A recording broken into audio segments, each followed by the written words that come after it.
Omuzimu ogwa Enock Mukisa yafiridde e Dubai. Abana ba Uganda bwe basse bibino mbikuletedde etabukide abana Uganda birina masawo ate ebya Brunoke wamu ne mukazi we owe Sweden naye mbirina mu full swing mu masawo. Mukazi biki byayogedde ensonga lwaki byatandise ensonga lwaki yatadde akatambike nabyo mbirina masawo. Kale nga bere nkola fano kwanda boyuji ka video madde nsabo kampeleka like kabenga kasotambula katukiri omuntu yenna eyandiyagadde kumanya kweno information nadala abana bali mu Dubai n'abana bali Sharjah mumanyiwa abali Sharjah ka video making sure ati no ka forwardinga okampeleka like so yate ebirenge so kutambula itukiri omuntu oyo gubanga omwagala okisegere ekintu ekyo gwena tuna subscribinga wegate ku mukutu gaffe guno gwa Wanda Boy UG. Kale katweyongereyo na mawulire gaffe agalero olunaku olwalero Mr. Katsi oba Mr. TikTok yavuddeyo natukakasa nagamba kino omuzimu gwani ogwa Enock gutabukide abana Uganda abamuse bonna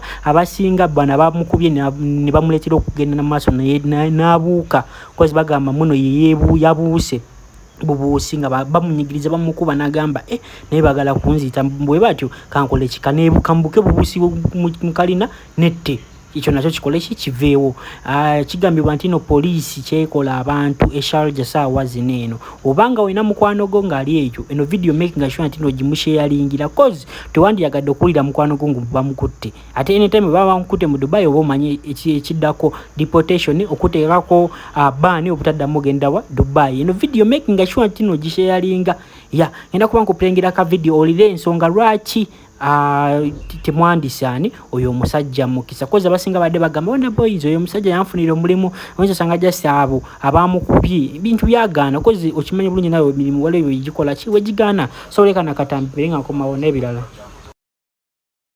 kawedde mudda ngomanyo ino omuntu we Dubai eno simashalu je batidde agent afuuse agent ngenda balagako katono wano abasajja bayoola bavudde Abu Dhabi awawo njijeyo nange tebankwata abasajja bambadde biddugavu bavudde Abu Dhabi mu Uganda mu Nigeria kati ngoli muddugavu maso omuntu kamukigwemu ng'olina omuntu wali side shalu jaluna dabane mu bakubire ku masimu abasajja bayoola bavudde Abu Dhabi bali mbiddugavu tobalaba na face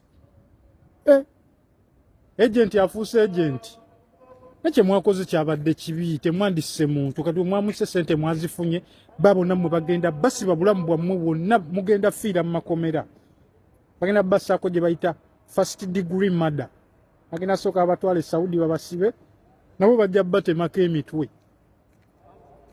mweberere bannange baswiri amawulire gano gannaku kuba omuvubuka abadde amanyikibwa nga Enock abadde agenti mu Sharjah ng'anoonyeza abaana emirimu ng'abafunina ne zivisa kigambibwa nti yali yatwala ssente za visa z'abaana ne passport ezimu ng'abamu teyabafunira visa nga n'abamu yabajjako ssente n'atabafunira mirimu.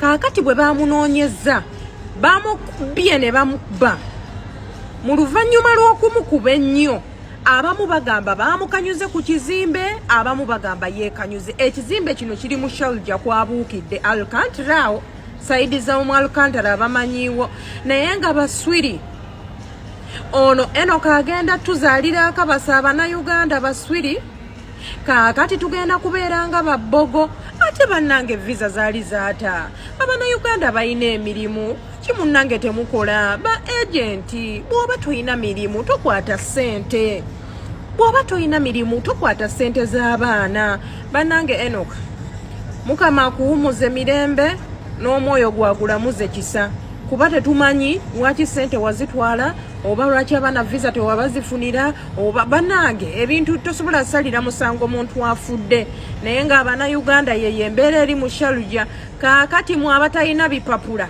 temuzunga nnyo mu Sharjah nti kati kikutte bagenda kubayoola.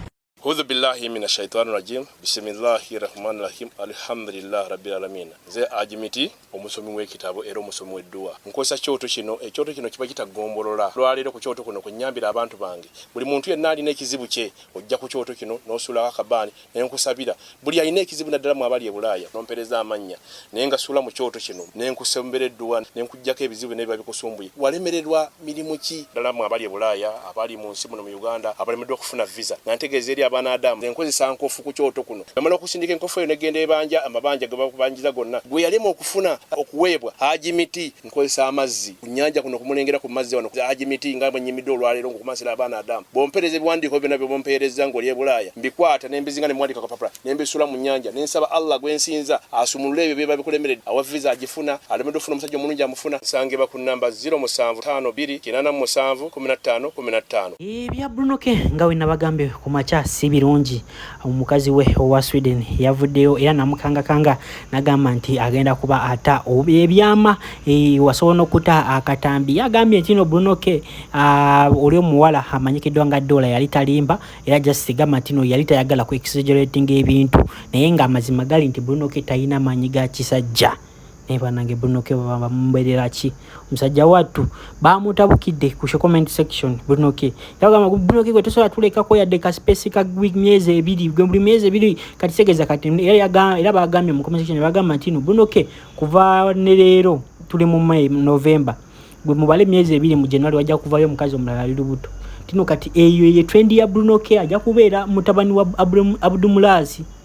Ndia wadanga abantu mu commenting asaka olireka nakatambi mukazi wa Brunoke nga muthreateninga okutoba obutambi bwe mbere nga koma wona ebirala Wonder Boy UG I sign out kwena tana subscribing wegatte ku mukutu gwafe guno gwa Wonder Boy UG era go wena atana ba kujukiza subscribing ava mu byokusaaga subscribing nekati Bruno sin taina biyansi naza taina biyansi na nsano byogera barwa kwa mbasaga dovosagiri veyo taina biyansi na mbanzi nako biki olaba tana biyansi nambukira na katono mugambe rasta teka yengalo kale nkuba fist gaya amala dachikemu ebina bitufu era nange namulaba nga inaga vili gatisa atenze wenatira saagala musajja nga simusale kasolo kukataba sikasale banku enyinyala icyo cyasinga okwenyinnyaza oyo muyaye rasta olaba yayingira era gokubira gokusatu singa namwagala mwanagora kwasikumanyi nesi nkumanyi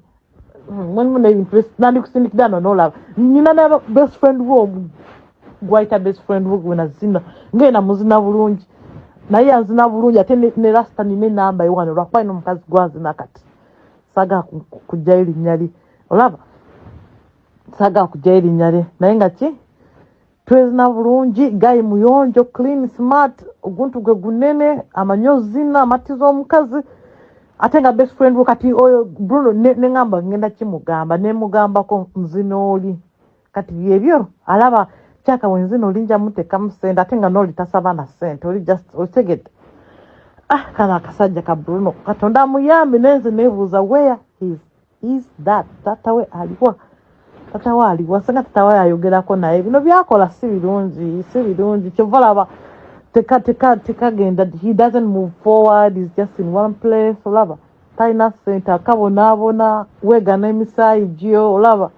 And you think God is happy. Katolaba msoga jakude ya kabe. Because nange naisi namulaba, etandikira okunsaba sente.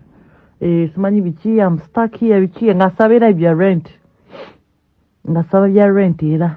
Neze nemugamba man, that's adindako, mala kutuka ku ground, olaba.